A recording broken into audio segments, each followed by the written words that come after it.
Hello, my name is Valerie Hertice, and I'm one of the International Recruitment Officers at the University of Waterloo in Ontario, Canada.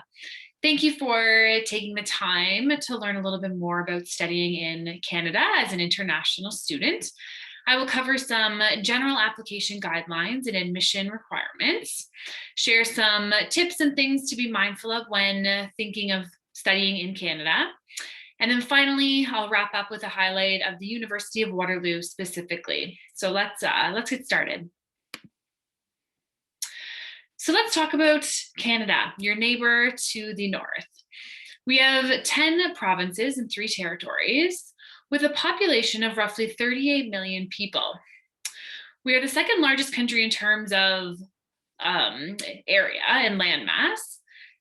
But we have a population that is roughly equivalent to that of the state of California. We are officially a bilingual country, so French and English, but you don't need to know French to come and study with us. Most university institutions are publicly and provincially funded, meaning that there is consistency and standards and excellence in education across the nation. All of our degrees are portable and recognized worldwide, so you can take your Canadian degree anywhere. I'm sure many of you are familiar with some of the more common Canadian stereotypes. We say A all the time. We go out and about. We put maple syrup on everything. We're always apologizing. And we put the letter U in a lot of our words. Of course, most of these stereotypes are not true. But what is true is that Canada is home to some of the most gorgeous landscapes in the world.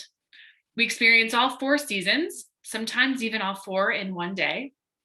And our cities are really diverse, welcoming, and safe.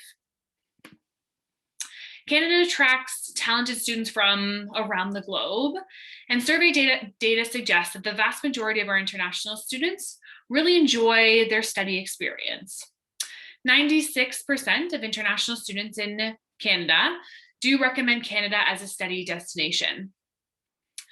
Beyond offering a really high standard of academics and really enjoyable campus and community experiences, a big reason for this is safety as well. We're the 6th most peaceful country in the world, and in February of last year, US News recognized Canada as #1 country with the best quality of living and the #2 safest country, second only to Switzerland. Canadian communities measure very well in the happiness index as well and have excellent employment outcomes as well. Canada is also known for the strong and reliable healthcare system.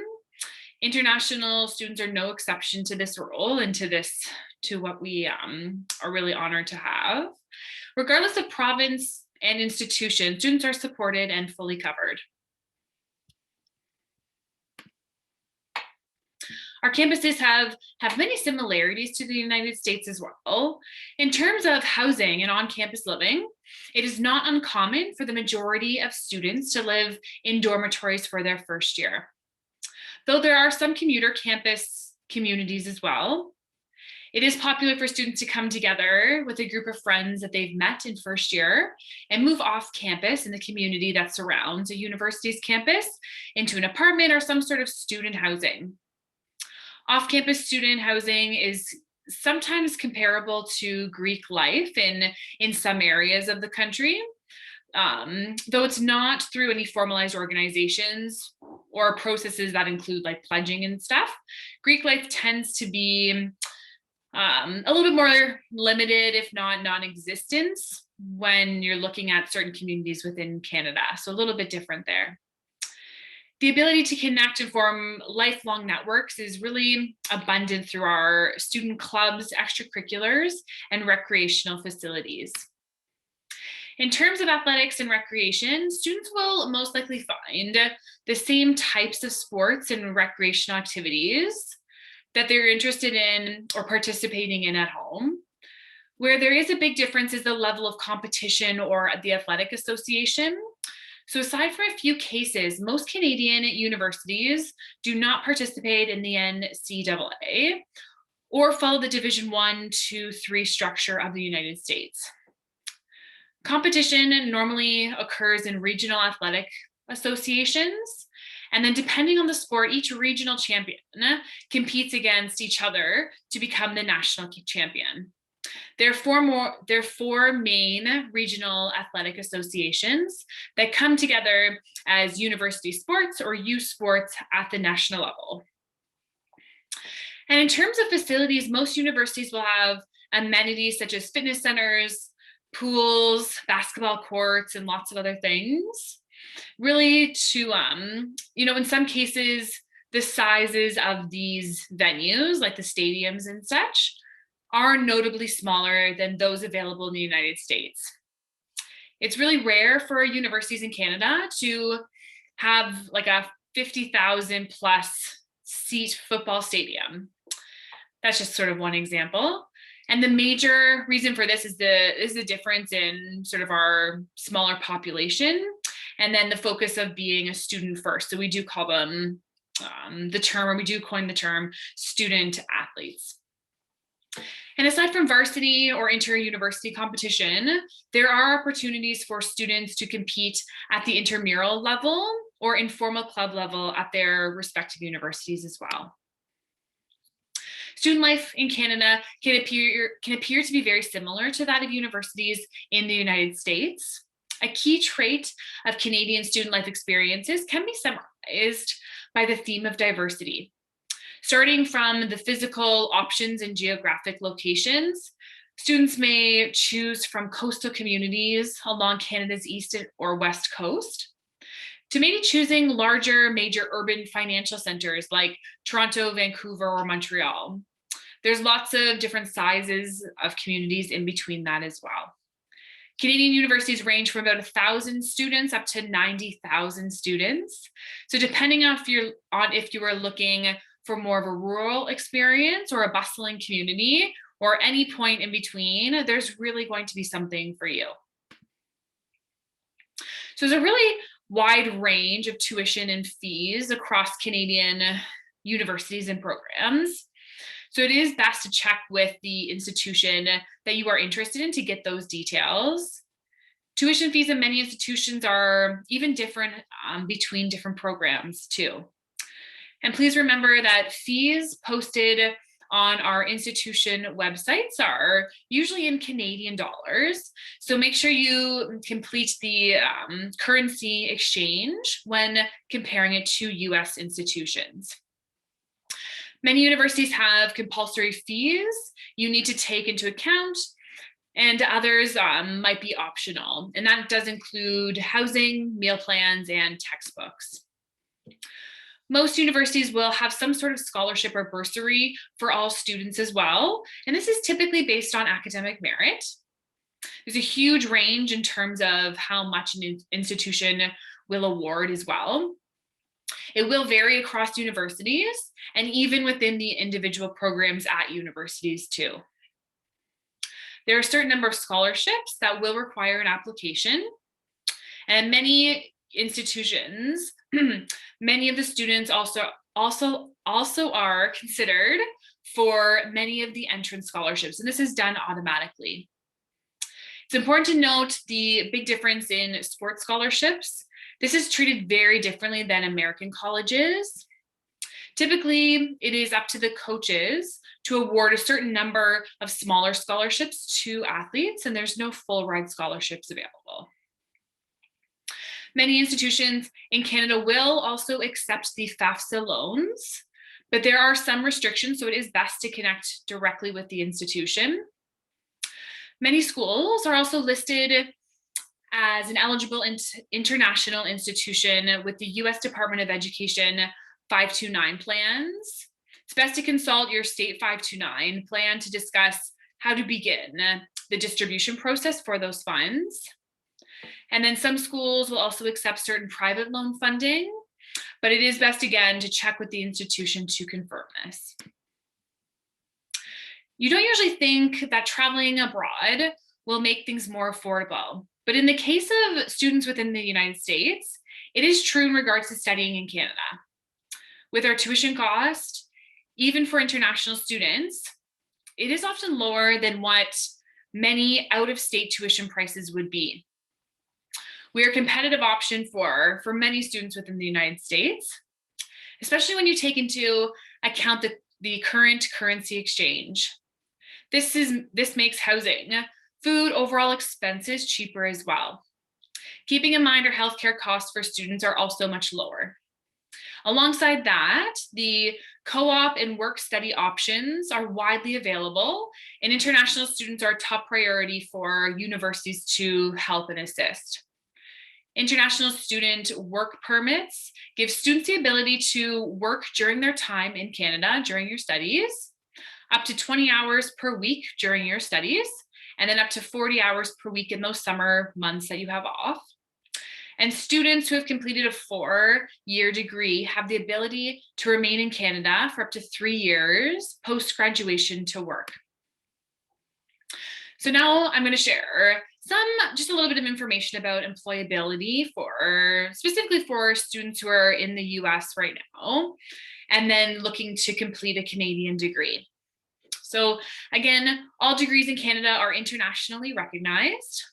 The majority of graduates can find work in their desired field right after graduation.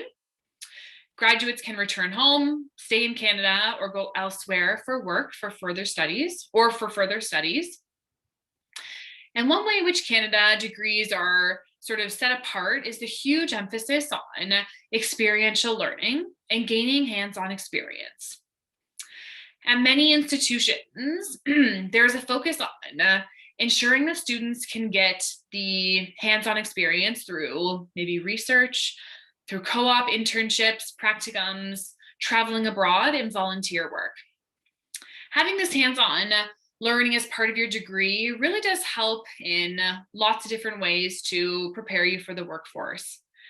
First, you can learn by doing, which means not only are you deepening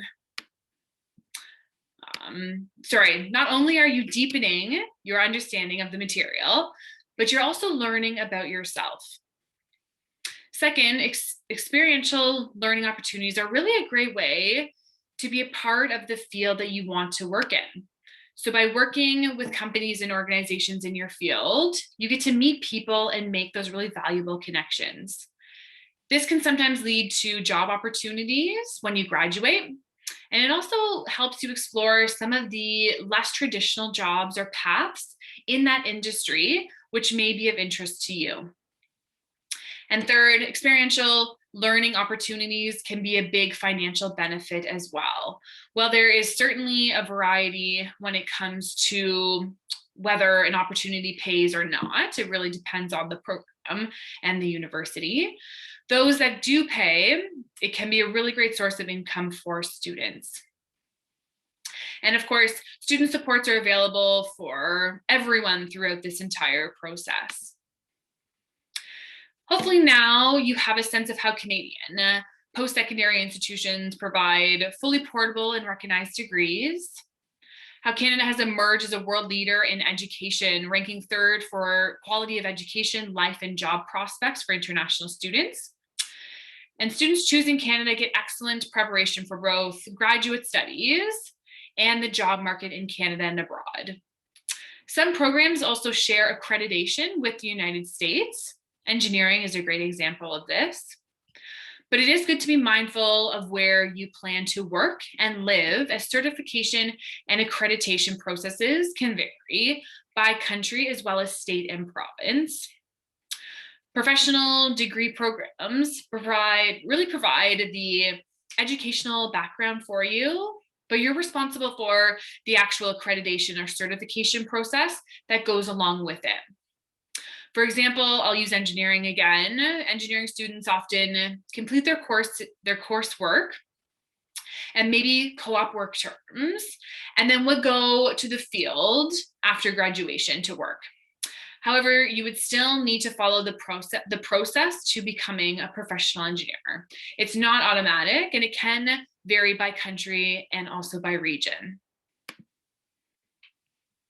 So this section will be to basically provide a very general overview to the admissions process to Canada, and then just certain things to be aware of. Generally, the term universities in Canada is used to define or is defined as degree granting institutions that provide bachelor's, master's, or doctoral degrees, whereas colleges within Canada generally offer 1, 2, or 3-year diploma programs. There are some colleges that do offer degree programs alongside their diplomas as well.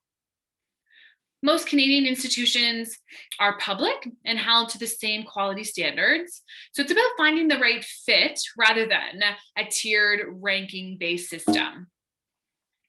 Application timelines are often very similar to the US as well.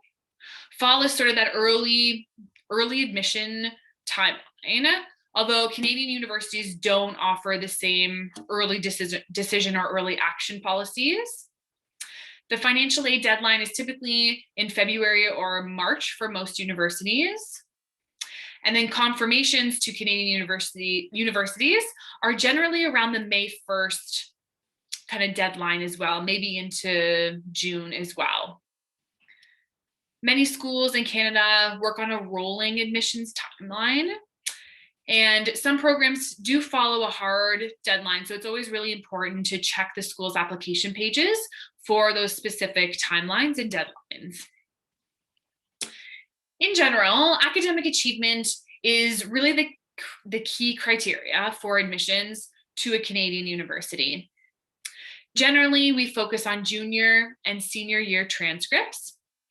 Institutions will have details on whether the English proficiency tests are also required with your application. And requirements on academic prerequisites and overall averages vary from institution to institution and even from program to program within an institution. So, don't hesitate to do a little bit of research, collect materials, and ask specific questions about your options. And in terms of standardized testing like the SAT or ACT, majority of Canadian institutions are test optional, but it is best to check with the institution just to double check. There could be some exceptions. Some schools in Canada do use the common application. The universities within the province of Ontario use the Ontario Universities Application Centre, or the OUAC for short. Otherwise, you should use the university's direct application found on their website. And if you have a dual citizenship or permanent residency in Canada, you need to declare this on your application and submit proof to the admissions office. Your tuition fees and scholarship opportunities will be reflected by your citizenship. Great, so now I would like to share a little bit of information specific to my university now that I've sort of wrapped up the sort of general considerations in studying in Canada information. And so this is all about the University of Waterloo, where I am located. And we are in the region of Waterloo, which is a population of close to 500,000 residents. It's only an hour drive from the Greater Toronto Area, and it is often referred to as the Silicon Valley of the North. Founded just over 60 years ago, we have really quickly grown to become one of the top 150 universities in the world. We are a comprehensive institution with over 100 different undergraduate programs across a wide, range of subjects. Some of the majors include engineering, computer science, global business and digital arts, environment and business, science and aviation, and there are lots more on that list as well. There are close to 35,000 undergraduate students, 20% of which are international students. And we are also known as Canada's Innovation University because of our co-op program, so our cooperative education program, our unique approach to how we teach business, our 100% student-owned IP policy, and we're also home to one of the largest student startup incubators in all of North America.